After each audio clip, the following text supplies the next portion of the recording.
Pre, ano kasing inaano natin? Nare-review sa Pilipino. Si Francisco Balagtas, pre. Yung Florante at Laura. Ginawa niya yun. Ikaw na, pre. Ay. Ito na yung yung time na itadali si pangalan.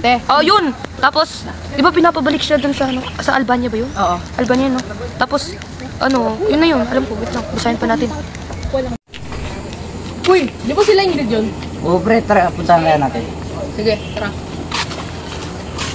Ito, sabi niya, at niya yung bala. Uy, anong ginagawa niya? Nagbukas obvious naman eh. Oh, so, sumali? Sama kayo. Kayo, sama? Sige. Basa tayo. Tara. Para matuto kayo.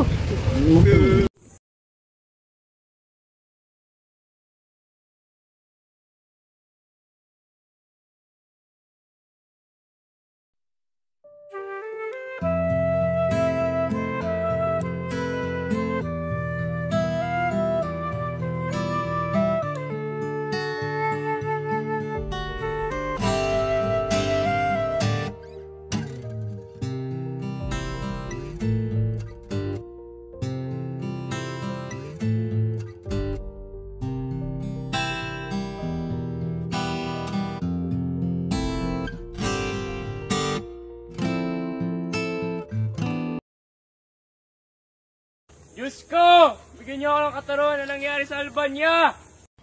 Gagagawa nito ni Conde Adolfo dahil sa paghangad niya sa kapangyarihang Albania. Nasaan na ang katarungan? Nasaan na yung pinangako mo, Laura, sa Kantaksil? Iniisa, wala man lang tumamay sa akin! Lerida, bakit mo ipinagpalit sa iyong ama?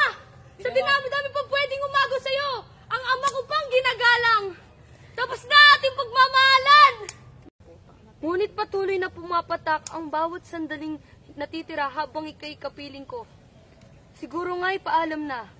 Subalit, may iniwan kang puwang sa aking puso.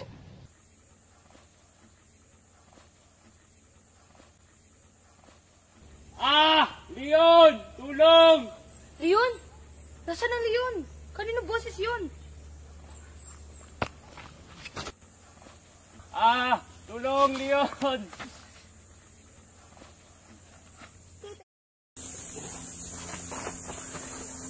Bandahan.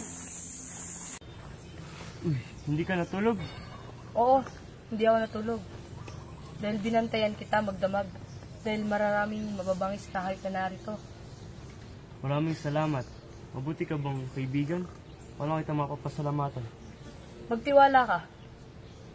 At ikwento mo, paano ka napunta rito? Sa ganitong lugar at nagkaganyan ka?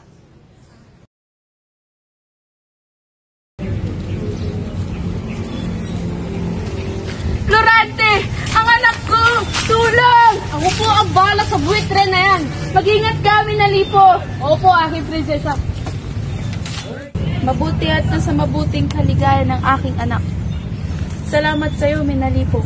Wala ka naman po, aking prinsesa. Kundi dahil sa iyo napahamak na ang aking anak.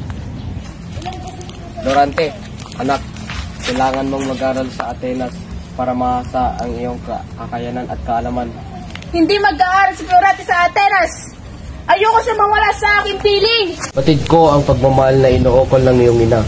Subalit kung tayo'y patatangay ng kalungkutan sa ating paglalayo ay hindi mo matatagpuan ang tagumpay.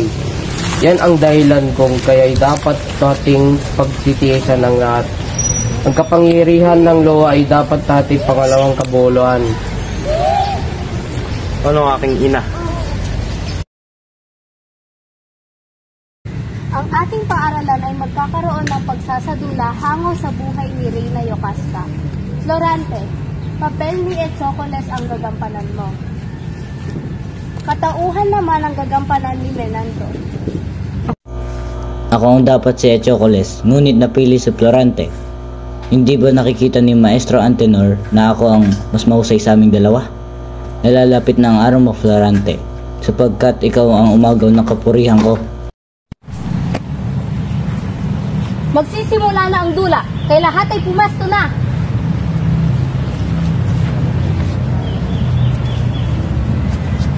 Itigil mo yan! Anong nangyayari dito? At bakit, Adolfo? Isa kang baliw, Adolfo! Kailangan na niyang mawala sapagkat ginagaw niya ang aking karangalan. Isa kang habang Ulupong at Sakim. Dapat patayin si Adolfo. Patayin! Florante, malapit na ang araw ng pagkaalis mo.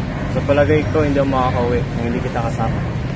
Kung sasama ako, ipapakilala mo ba ako sa mga kaibigan at sa 10 mong duke? Abay, papakilala kita.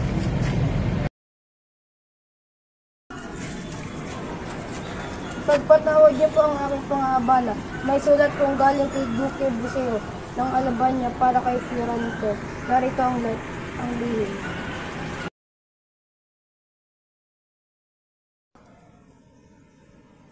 Wala lang kayong mahal na ina. Umabahaging langit. Lakasan mo ang iyong loob, Florante. Nakikiramay ako sa kalungkutan mo, Florante. Nanay, ba't hindi mo inantay? Di ba't may sinabi ko sa iyong magpapakita ko ng tagumpay? Huwag masyado malambay, Florante. Hindi nakakatulong sa katawan mo ang malungkot. Pinapauwi na ako, mahal kong guro. Sa doon na daw po ang sasakyan. Florante, lagi mong tatandaan na may isa kang kalaban. Ito ay si Adolfo. At lagi mong tatandaan na magdala ka ng sindata araw-araw. Ihanda mo ito. Haring Duque, andito po iyong anak.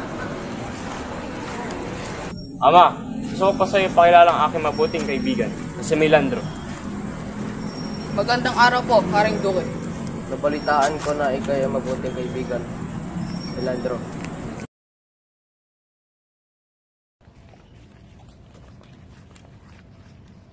Mabuting pagsating. Mula ngayon, ikaw ang magiging general ko sa Florante. Narito pala kayo, mahal kong ama. O Laura, anak ko, butit nandito ka. Kay kisig na binata, sino kaya siya? Napakaganda niya. Ano kaya ito naramdaman ko? Pag-ibig na ba ito? Anong hiwagang pagkakataon? Hindi ako makapaniwala na ako'y nakakaya pa sa sandaling ito. Nalalaman ko ang sanhi ng iyong kalungkutan. Pinagluluksa mo ang pagpanaw ng iyong ina.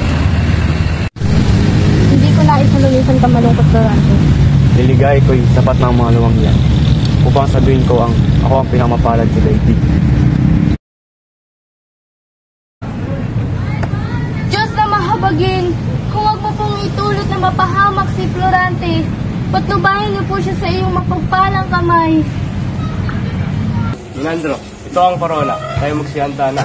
Gawin natin bigla ang pagsalakay upang malito ang mga kalaban.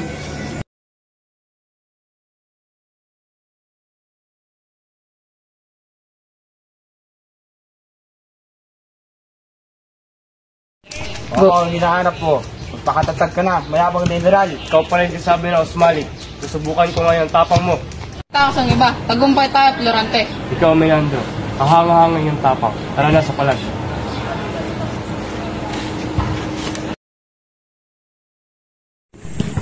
Melandro, di ba ako namimilik mata lamang? Tignan mo ang Watawat Moro sa itaas ng Albania. Nasasakop na nila ang Morong Albania. Pinasok nila tayo habang tayo nasa Crotona. Tila may kasama silang babae, Florante. Di ko masyado maninag. Diyos ko, si Laura nga. Si Laura nga, Florante! Florante, salamat at ako'y nailigtas mo mula sa tiyak na kamatayan. Ang buong kaharian ay nasa kamay ng mga Moro. Ang aking ama at si Duque Buceo ay tiyak na nakakulong. Huwag kang mag-alala. Kami ay lulusob na ngayon sa palasyo. Mga kaibigan, mga kawal, tara na. Ama, Haring Lencio, ayos lang po ba kayo? Florante, anak, maayos lang kami mga. Salamat at sinabot ko kami buhay. Hindi ako nagkakamali sa pagkirang ikaw bilang general ng aking takbo. Ikaw ang dumalo sa akin magdirigma sa aking panaginip.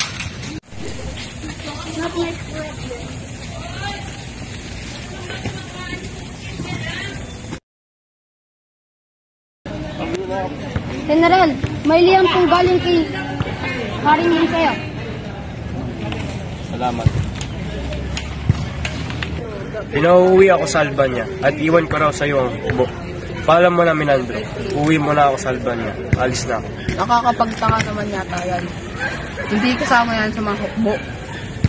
Ba't na sa'yo ang sentrong Corona, Adolfo? Saan taksim? Ba't mo pinagtaksilan ng imong bayan? Asan ang hari at ang aking ama? Florante, kawawa ka naman at hulog ka sa aking bitag. Alam mo, pinugutan ko lang naman ang iyong ama at pangal na hari. Dahil hindi sila nararapat mamuna dito sa Albania. Mga walang utak. Pakalam mo nito, Adolfo! Di mo makapaniwala isang hari ay duwag. Sa tuwing naalala ko si Laura, halos mawalan ako ng diwa. Salimuot pala ang pinagdaanan ng iyong buhay, Florante. At sa maraming digmaan, sinunguan ko na si General Usmalik. Sa aking nagapi, na ayon sa balita ay siyang pangalawang sa tapang ni Aladin. Huwag kang maniwala sa mga balita. Sakaling totoo man, ay maraming dadagdag. At ayon pa sa mga balita ay wala kasing bangis ni Aladin. Iyamang natalos ko ang iyong buhay. Pakinggan mo naman ang aking kaplaran. Florante, ang Aladin na iyong nabanggit, nabantog sa Persya, ay ako. Ikaw? Ako nga, Florante, si Aladin, na katulad mong isang sawi.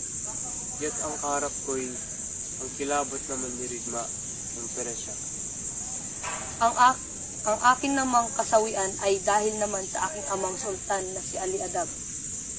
Siya ang umago sa mahal kong Flerda. Papakasalan ko dapat ang aking irog, Flerda. Ngunit ang hindi ko alam, nais rin pala siya ng minamahal kong ama. Pagbalik ko sa isang gera, ikinulong ako ng aking ama. Pinalaya niya ako, subalit hindi na ako pwedeng bumalik sa Persya, kundi ako ay papatayin. Okay na. Mukhang nagkakaksiyahan na kayo. May liham galing kay Binibining Laura. Kay Laura? Tama ang aking hinala. Maganda tayo para lumusog sa Albania. Sugod, mga kawag! Patayin ang taksil! Maging nga aking ganun. Bitawan mo ako, Halimaw!